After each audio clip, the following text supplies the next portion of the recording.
1/2 litre அளவுக்கு பால் எடுத்து காய்ச்சி ஆற வச்சுக்கோங்க. 2 முட்டை, 3 ஸ்பூன் அளவுக்கு கார்ன்ஃப்ளவர் மாவு சேர்த்துக்கோங்க.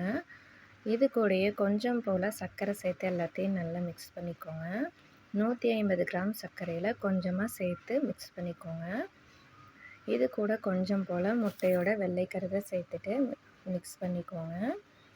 பால் ஆறுனதுக்கப்புறம் நம்ம மிக்ஸ் பண்ணி வச்சுருந்த முட்டையோட மஞ்சள் கருவை கொஞ்சம் கொஞ்சமாக சேர்த்து எல்லாத்தையும் நல்லா மிக்ஸ் பண்ணிக்கலாம். எல்லாம் மிக்ஸ் ஆனதுக்கப்புறம் ஸ்டவ் ஆன் பண்ணிக்கோங்க. ரிமைனிங் இருக்கிற சர்க்கரையும் சேர்த்துட்டு நல்லா கெட்டி பதமாக வர வரைக்கும் மிக்ஸ் பண்ணிவிட்டு ஸ்டவ் ஆஃப் பண்ணியிருக்கேன். இந்த கன்சிஸ்டன்சியில் இது கூட 0.6 ml அளவுக்கு வெண்ணிலா எசன்ஸ் சேர்த்துட்டு எல்லாத்தையும் மிக்ஸ் பண்ணி ஆற வச்சுக்கோங்க. நல்லா ஆறுனதும் நம்ம ஒரு மிக்ஸி ஜாருக்கு ட்ரான்ஸ்ஃபர் பண்ணிவிட்டு நல்லா ஸ்மூத்தாக அரைச்சி எடுத்துக்கலாம். 0.6 ml வெனிலா எக்ஸ்ட்ராக்ட் சேர்த்துருக்கேன். மிக்சியில் போட்டு நல்லா அரைச்சி எடுத்துக்கோங்க. இப்போ நம்ம ஏர்டைட்டான கண்டெய்னரில் போட்டு 1 டே ஃபுல்லாக ஃப்ரீசரில் வச்சு எடுத்துக்கலாம்.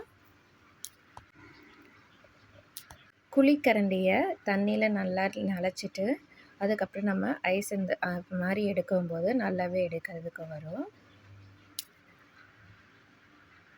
இதுக்கு மேலே நம்ம டெக்கரேஷனுக்காக சாக்லேட்டை இந்த மாதிரி பீசஸாக கட் பண்ணியிருக்கேன். இது கூட பாதாமை கொரகொரப்பாக அரைச்சிட்டு சேர்த்துக்கோங்க. அவ்வளோதாங்க.